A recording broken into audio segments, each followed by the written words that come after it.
श्री राधे राधे सभी को। तो मैं हूँ गौरी के पास। अब मैं आपको बता दूं कि कल हमारी गौरी की तबीयत खराब हो गई थी। मैं तो सुबह आराम से गई थी कॉलेज, और कल हमें बच्चे नहीं आने थे तो हमें 3.5 घंटे के लिए जाना था। 9 से 12:30 बजे मुझे आना था।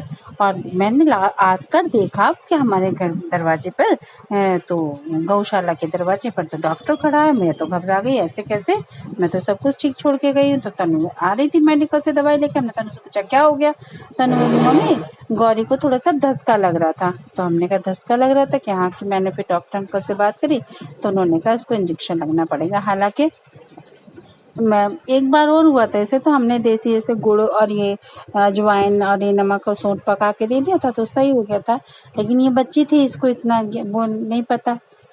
तो फिर इसने तो डॉक्टर अंकल को बुला लिया तो उन्होंने उसको 4 इंजेक्शन लगाए। मैंने कहा बेटा आपने ऐसे क्यों करा, ये तो देसी उससे हो सकती थी। लेकिन दिक्कत ये थी कि वो ग्याभन है, तो ग्याभन गाय के लिए यदि वो धसका देती है तो नुकसान दे सकता है। तो इसने तनु ने बिल्कुल रिस्क नहीं लिया और तनु ने कहा मम्मी पहले उसको जो उसको ट्रीटमेंट मिलना चाहिए तब वही मिलना चाहिए। तो मैंने इसलिए बुला लिया डॉक्टर को। मैंने कहा चलो कोई बात नहीं बेटे।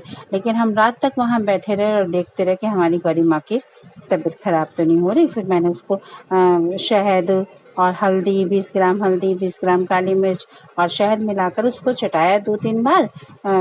तीन बार पूरे दिन में 3 बार चटाया तो उसको आराम हो गया। और अब देखिए कितने प्रेम से खा रही है। और आज मेरा इतना मन परेशान है कि मैंने एक वीडियो देखी वो गौपालक है और डेयरी भी चलाते, मतलब ऐसे चलाते हैं वो।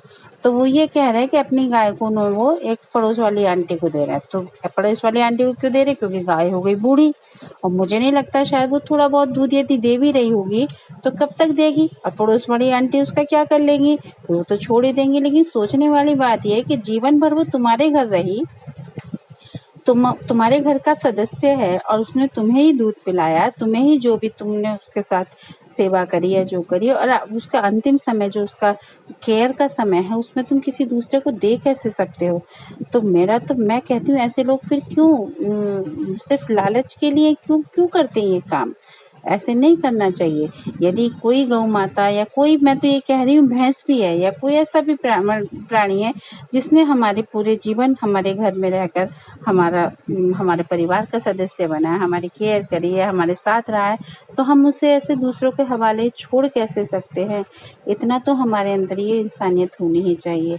अब देखिए श्यामा जो है क्या क्या खा रही है, ये खा रही है सेंधा नमक, तो उठा उठा के खा रही है और उसे खेल रही है। तो प्लीज हमारे चैनल को लाइक कीजिए, सब्सक्राइब